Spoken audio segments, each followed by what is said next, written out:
आता बातमी छत्रपती शिवरायांच्या मंदिरासंदर्भातली आहे। छत्रपती शिवाजी महाराजांच्या मंदिराचं लोकार्पण आज पार पडलेलं आहे। मुख्यमंत्री देवेंद्र फडणवीस यांच्या हस्ते हा लोकार्पण सोहळा पार पडला। भिवंडी तालुक्यातील मराडेपाडा इथं हे भव्य शिवमंदिर उभारण्यात आलेलं आहे। छत्रपती शिवाजी महाराज यांच्या मंदिराचं भूमिपूजन 2018 मध्ये झालं होतं, मात्र मध्यंतरी कोरोना काळात या मंदिराच्या कामाला खूप उशीर लागला होता। मात्र आता मंदिराचं काम पूर्ण झालं आणि त्यानंतर हे मंदिर एका एकरात जागेत 56 फूट उंचीचं हे भव्य शिवमंदिर उभं राहिलेलं आहे। मंदिराची रचना ही एखाद्या किल्ल्याप्रमाणे भासेल अशी आहे आणि मंदिराभोवती 4 बुरुज सुद्धा ठेवण्यात आलेले आहेत।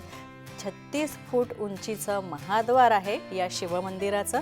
तसंच छत्रपती शिवाजी महाराजांच्या या मंदिरात वैदिक शिक्षण देण्याचा मानस सुद्धा बोलून दाखवला जातोय। या मंदिरात हे मंदिर जे आहे ते सगळ्यांसाठीच प्रेरणादायी ठरेल असं आशावाद व्यक्त करण्यात येतोय।